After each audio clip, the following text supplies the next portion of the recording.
The galactic stage. The vast expanse of space glittered with countless stars, each one a potential cradle of life.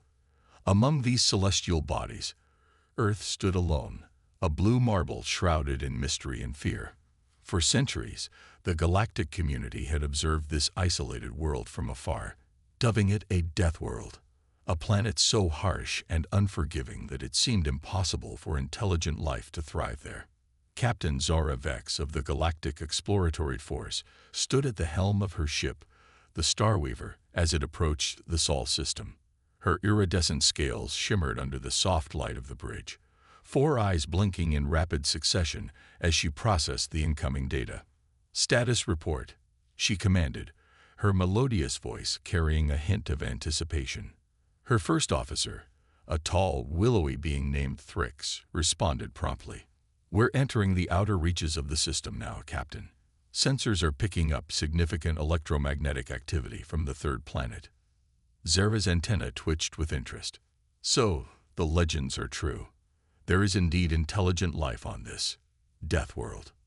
For millennia, Earth had been a subject of debate among galactic scholars.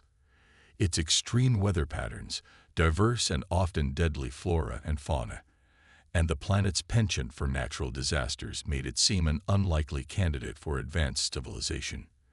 Yet, against all odds, humanity had not only survived but thrived. As the Starweaver drew closer to Earth, the crew's excitement grew palpable. They were about to make first contact with a species that had evolved in isolation, shaped by the crucible of their harsh world. "Captain," Thrix called out, his voice tinged with disbelief. "You need to see this." Zara glided over to the main view screen, her eyes widening as she took in the sight before her. The planet's surface was a patchwork of sprawling cities, vast agricultural zones, and carefully preserved wilderness areas. Satellites orbited the world, and space stations hung in low orbit like artificial moons. "Impossible," she whispered. "How could they have advanced so far in such conditions?" As the Starweaver entered Earth's orbit, they intercepted a barrage of transmissions, radio waves, digital signals, and even primitive attempts at faster-than-light communication. The sheer volume and diversity of information flooding their systems were overwhelming. "Initiate first contact protocols," Zara ordered, her voice steady despite her inner turmoil. This was not the primitive world they had expected to find. Within hours, the news of an alien ship in orbit had spread across the globe. Humanity, long wondering if they were alone in the universe, now had their answer. The response was a mixture of excitement, fear, and cautious optimism.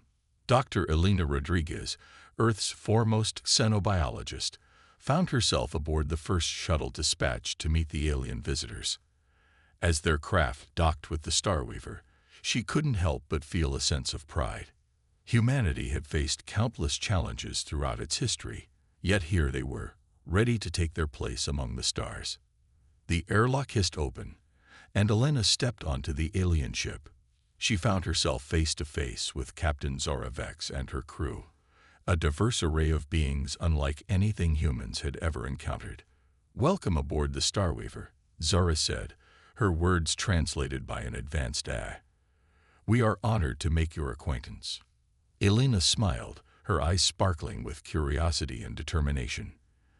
"The honor is ours, Captain. On behalf of Earth, I welcome you to our system. We have much to learn from each other." As the two species began to interact, the aliens found themselves constantly surprised by the humans. They marveled at humanity's adaptability, their ability to thrive in environments that would be lethal to most galactic species. During a tour of the Starweaver, Elena demonstrated remarkable resilience to changes in gravity and atmospheric composition, adjustments that left some of the alien crew nauseous or disoriented. Her keen intellect and quick grasp of advanced concepts also impressed her hosts. "Dr. Rodriguez," Zara said as they stood in the ship's observatory, Earth gleaming blue and green below them, "I must confess, we had severe misconceptions about your world and your species. We called Earth a death world, believing it too harsh for advanced life. Yet here you are, defying all our expectations." Elena's expression turned thoughtful. "Captain, what you call a death world, we simply call home. Every challenge our planet presented became an opportunity for growth, for innovation. We've faced extinction-level events, ice ages, and our own destructive tendencies. But each time, we've emerged stronger, more united." Zara's antenna quivered with newfound respect. Perhaps that is the true measure of an advanced species, not the gentleness of their cradle, but their ability to thrive despite adversity. As the first day of contact drew to a close, both humans and aliens retired to process the monumental events that had transpired. Elena gazed out at the stars, her mind racing with the possibilities that lay ahead. Humanity had earned its place on the galactic stage, not despite being from a death world, but because of it. The crucible of Earth had forged humanity into something unique in the cosmos, a species of survivors, innovators, and explorers. As sleep finally claimed her, Elena smiled, knowing that the greatest adventure in human history was just beginning. Little did they know, this meeting of worlds would soon be tested in ways neither humanity nor their new galactic neighbors could have imagined. The true trial of Earth's death world-forged children was yet to come, and its outcome would reshape the very fabric of galactic society. The crucible of survival. 3 months after first contact, the initial excitement had given way to a complex dance of diplomacy, cultural exchange, and scientific collaboration. Humanity's induction into the galactic community was proceeding at an unprecedented pace, driven by equal parts curiosity and caution from both sides. Dr. Elena Rodriguez found herself at the heart of this whirlwind. Her expertise in xenobiology and her role in first contact had made her Earth's de facto ambassador to the stars. Today, she stood before the Galactic Council, a diverse assembly of beings representing thousands of spacefaring civilizations. "And so, esteemed members of the Council, I propose a joint mission." Elena concluded her presentation, her voice steady despite the gravity of the moment. "A chance for humans to work alongside your best and brightest, to demonstrate our capabilities and learn from your vast experience." The council chamber buzzed with murmurs and telepathic exchanges. Finally, the chief counselor, a luminous being of pure energy named Zix, spoke. "Dr. Rodriguez, your proposal is intriguing. But surely you understand our reservations. Your species is untested in galactic affairs, and your physiological resilience, while impressive, may pose unforeseen risks." Elena smiled, a glint of challenge in her eyes. "With all due respect, Counselor, it's precisely because we're untested that this mission is so crucial. As for risks, well, we humans have a saying, nothing ventured, nothing gained." After hours of deliberation, the Council reached a decision. Humans would be allowed to join an upcoming salvage mission to the Nephilim Nebula, a notoriously dangerous region of space. The mission: to recover vital data and technology from an ancient precursor civilization.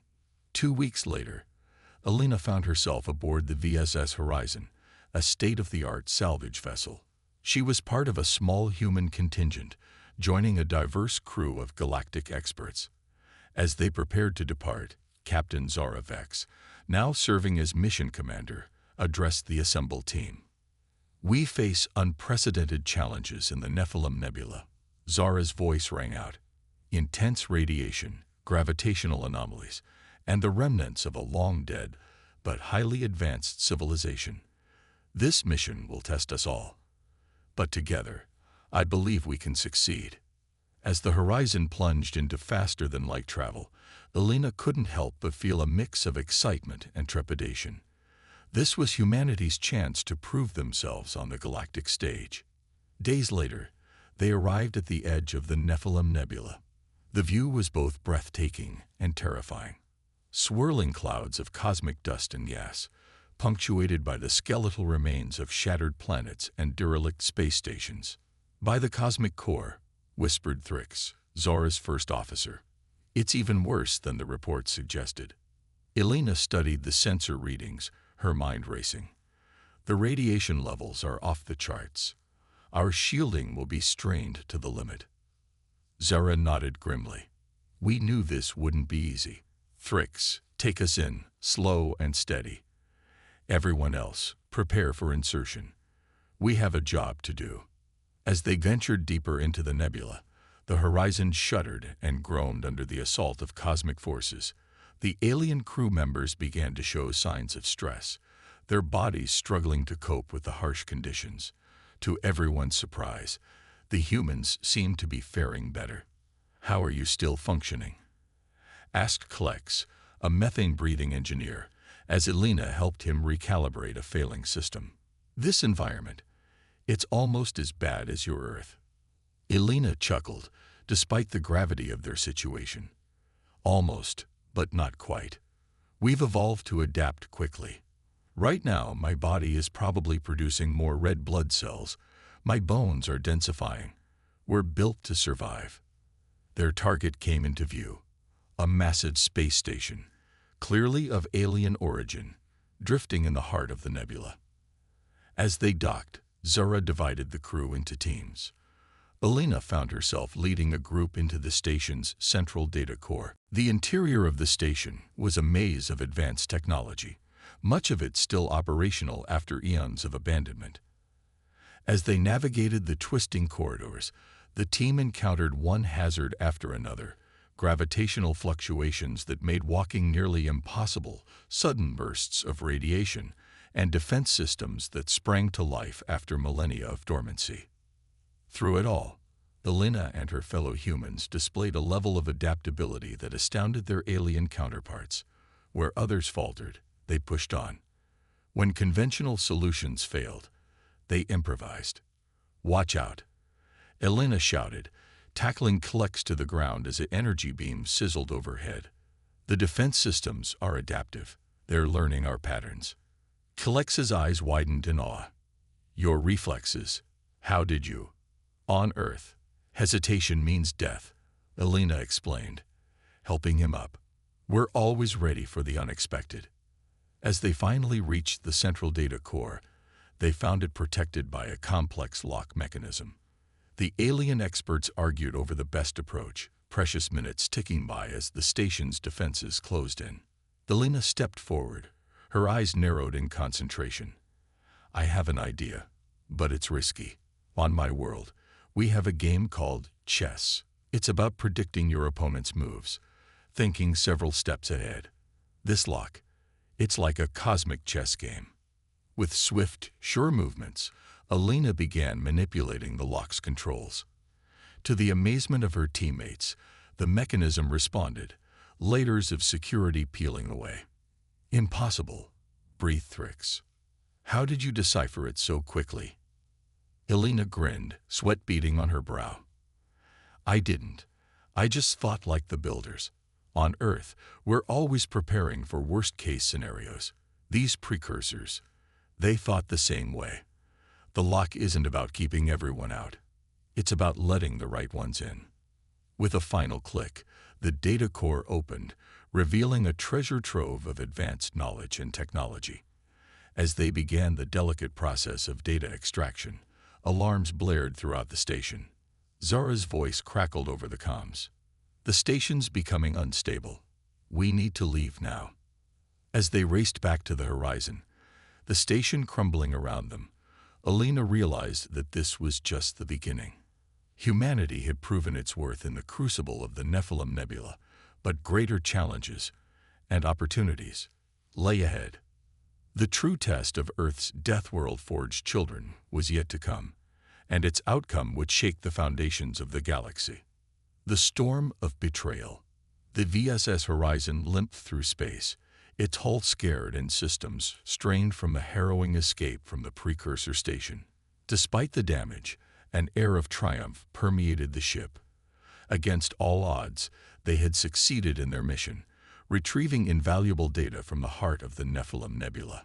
Dr. Elena Rodriguez stood on the bridge, her eyes fixed on the swirling chaos of the nebula behind them.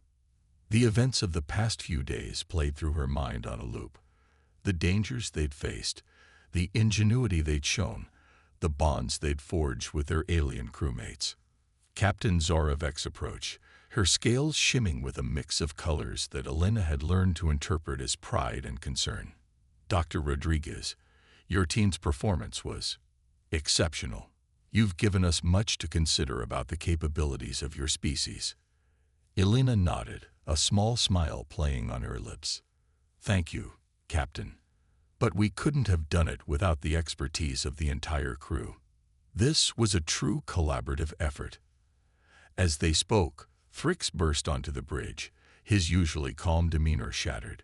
Captain, we have a problem. The data core. It's gone. The news hit like a physical blow.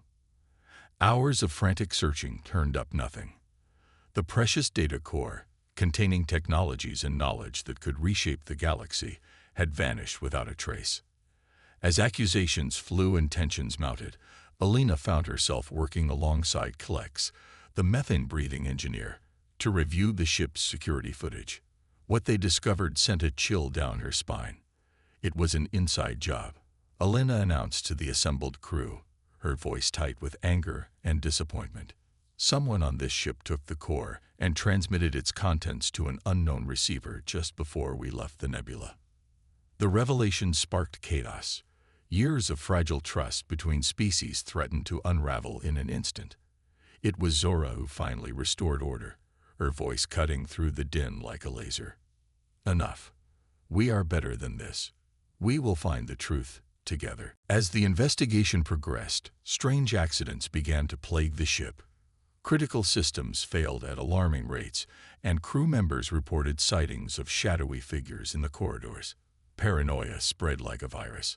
Elena found herself working tirelessly, not just to uncover the traitor, but to keep the crew united.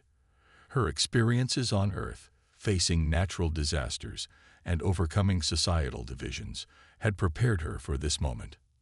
Listen to me, she addressed the increasingly fractious crew. I know you're scared. I know you want someone to blame. But dividing ourselves is exactly what our enemy wants. On Earth, we've faced extinction many times, not just from our harsh environment, but from our own conflicts. Each time, we survived by coming together, by turning our differences into strengths. Her words seemed to have an effect, but the respite was short-lived. As they approached the nearest galactic hub for repairs, the ship suddenly dropped out of faster-than-light travel, alarms blaring. We're being pulled out of hyperspace. Fricks yelled over the cacophony. Multiple ships approaching. They're not responding to hails. Elena's mind raced. The timing was too perfect. This had to be connected to the stolen data core. As the crew scrambled to battle stations, she realized with grim certainty that their true trial was just beginning. The attackers struck with precision, disabling the Horizon's main systems before they could mount an effective defense. As boarding parties breached the hull, Elena found herself in the thick of the fight, her Earth-honed survival instincts kicking into high gear. She ducked under a plasma blast, rolling to cover behind a bulkhead. Next to her, Klex struggled with his weapon, his methane suit limiting his mobility.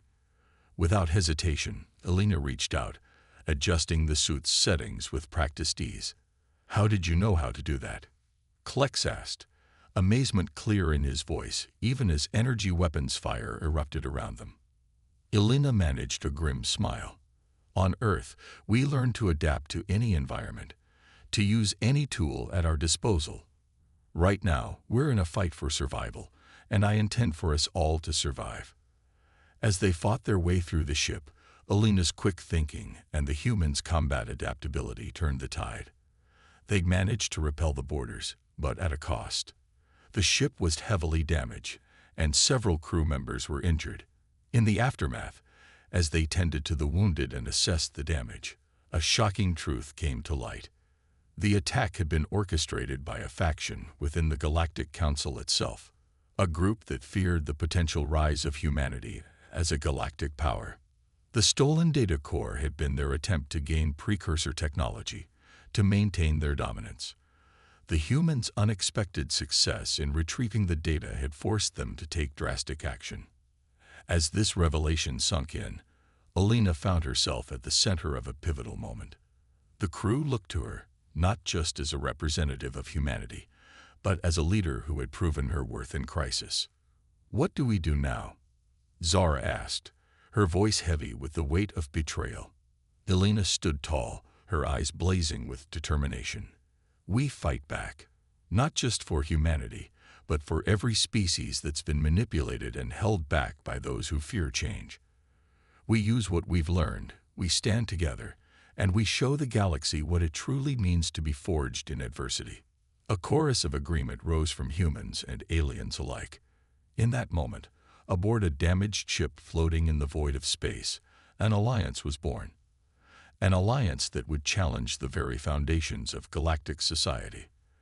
As they set a course for Earth, to warn their people and prepare for the coming storm, Alina knew that the greatest challenges lay ahead. But she also knew that humanity, and the friends they'd made among the stars, were ready to face whatever the universe threw at them. The Deathworlders were done hiding. It was time to show the galaxy what they were truly capable of. The fires of redemption. The journey back to Earth was fraught with tension and close calls. The VSS Horizon, battered but unbowed, slipped through the cosmic seas like a wounded predator, always alert for signs of pursuit. Dr. Alina Rodriguez spent her waking hours divided between repairing critical systems and strategizing with Captain Zara Vex and the rest of the crew. As they approached the Sol system, Alina stood on the bridge, her heart racing with anticipation and dread. To think, she mused aloud, just months ago, we were isolated on our death world, oblivious to galactic politics. Now we're at the center of a conspiracy that could reshape the cosmos. Zara's antenna twitched in agreement. "Your species has a talent for finding trouble, Dr. Rodriguez, or perhaps trouble has a talent for finding you." Their arrival at Earth sparked a flurry of activity. Emergency meetings were called, defense systems activated, and a galaxy-wide alert was issued to their newfound allies. The data they had managed to salvage from the precursor station, combined with the evidence of the Council faction's betrayal, painted a grim picture of the challenges ahead. In the days that followed, Alina found herself at the heart of Earth's response. Her experiences, both on the death world that had forged humanity and in the crucible of recent events, made her uniquely qualified to bridge the gap between Earth and its galactic allies. As representatives from sympathetic alien races arrived to offer support, a plan began to take shape.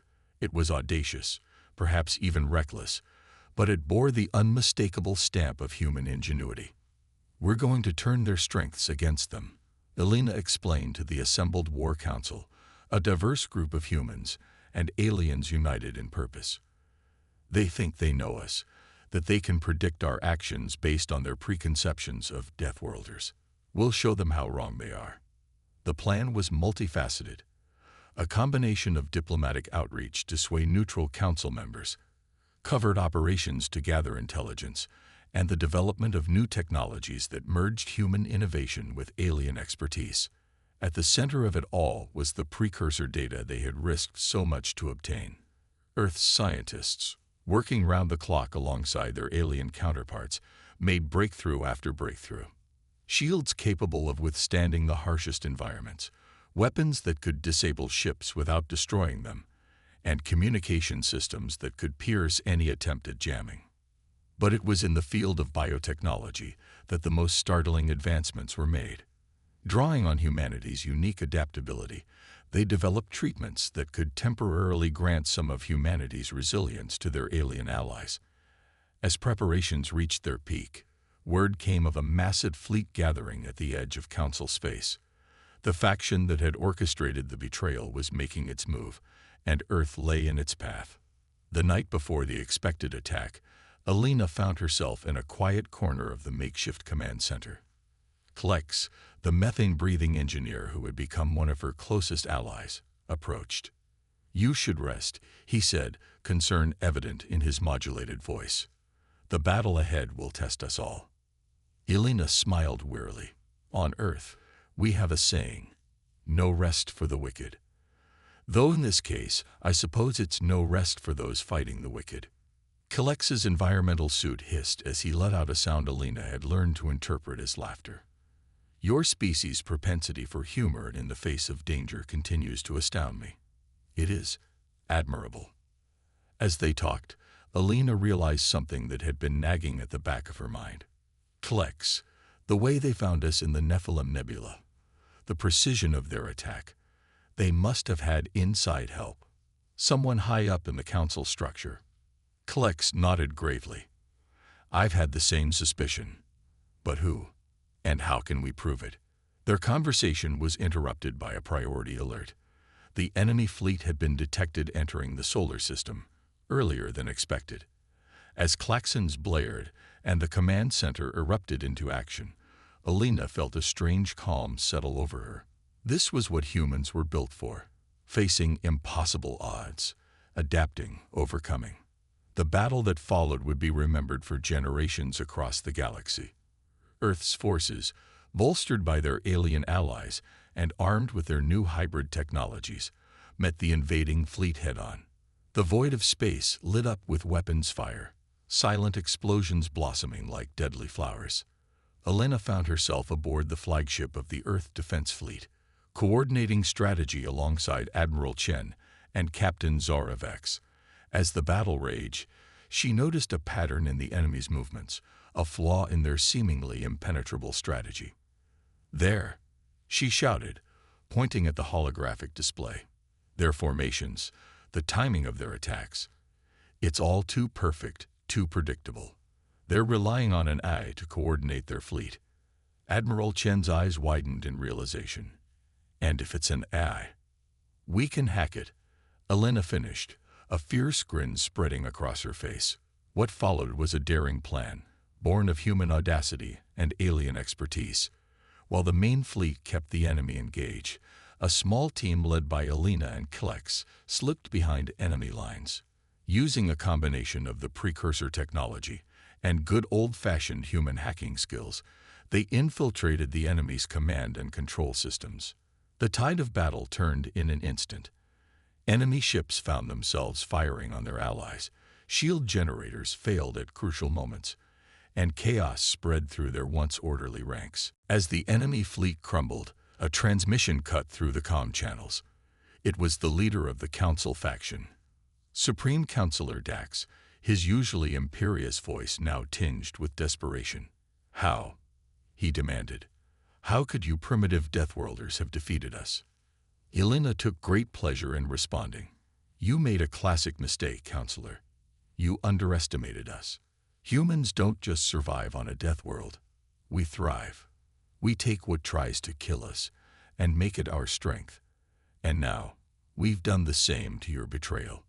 In the aftermath of the battle, as the remnants of the enemy fleet surrendered and the true extent of the conspiracy was laid bare, Alina found herself looking out at the stars once more.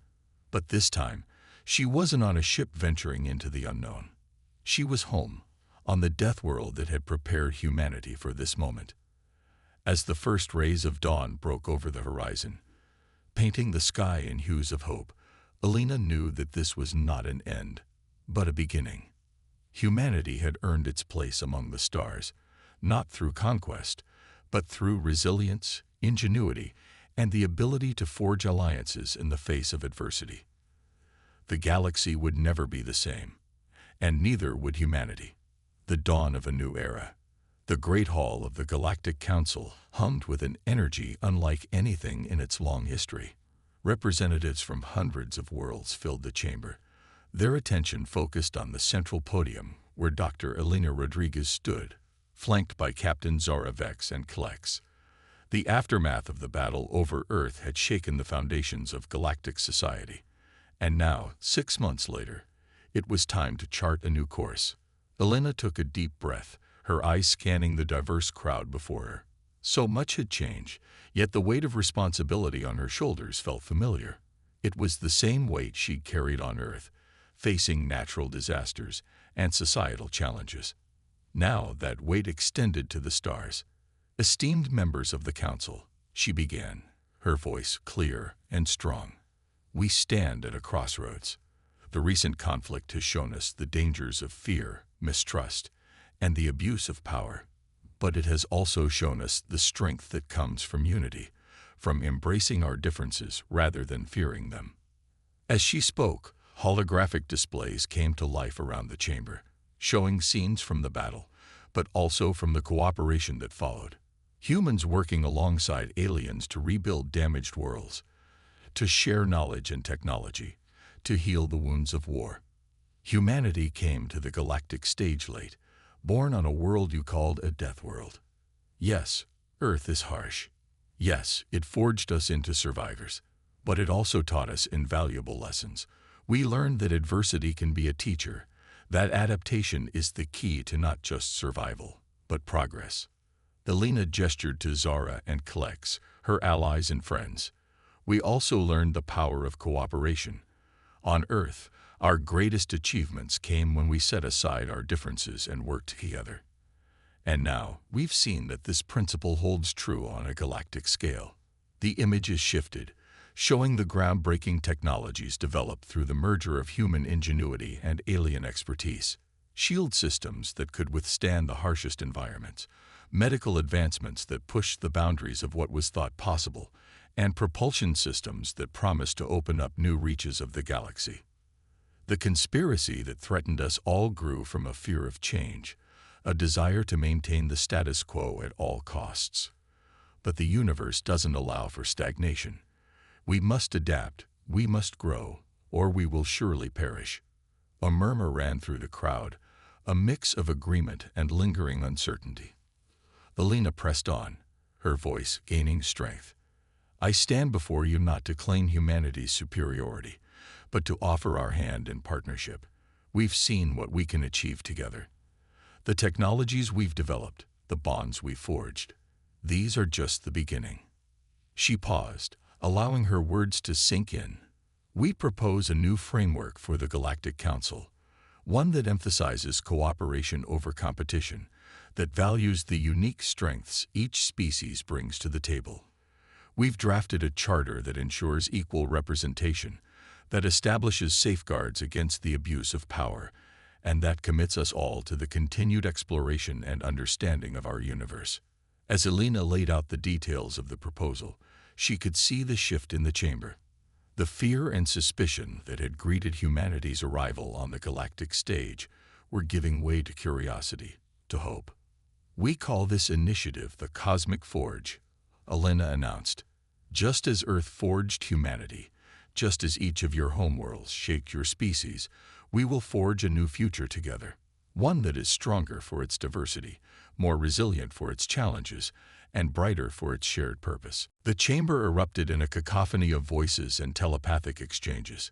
Questions were raised, debates sparked, but underlying it all was a current of excitement, of possibility. As the session stretched on, Elena found herself in deep discussions with representatives from across the galaxy. She was struck by how much had changed. Species that had once viewed humans with suspicion now sought their insight. Technological exchanges were proposed, cultural missions planned. In a quiet moment, Zora approached Elena. You've done it, the captain said, her scales shimmering with admiration. You've turned being from a death world into an asset, a point of unity rather than division. Elena smiled, feeling the weight of the moment. We've all done it, Zora. This is just the beginning. We have so much to learn from each other, so much to explore. As the council session drew to a close, a vote was called. The proposal for the Cosmic Forge passed with an overwhelming majority. As cheers and expressions of joy filled the chamber, Elena felt a profound sense of both accomplishment and anticipation. Later, standing at a viewpoint overlooking the vast cityscape of the council world, Elena found herself reflecting on the journey that had brought her here. From the challenges of Earth to the vastness of space, from first contact to a new galactic order. Klex joined her, his environmental suit gleaming in the light of the setting sun. What are you thinking, Elena? He asked. She turned to her friend, a smile playing on her lips. I'm thinking about home, about Earth. You know, we have an old saying, that which does not kill us makes us stronger. I used to think it just applied to individuals, to personal challenges. Now I see it applies to species, to entire civilizations. Klex nodded, his suit translating the gesture. Your Earth wisdom continues to impress. What humans call a death world, the galaxy will now call a crucible of innovation and resilience. As they stood there, watching the stars emerge in the darkening sky, Alina felt a sense of peace mixed with excitement. The galaxy was vast, full of wonders and dangers yet unknown. But now, united in purpose and strengthened by diversity, they were ready to face whatever lay ahead. Humanity had not just found its place among the stars. It had helped forge a new cosmic order, one that promised a future brighter than any single world could achieve alone. The Deathworlders had become the life-bringers, and the universe would never be the same.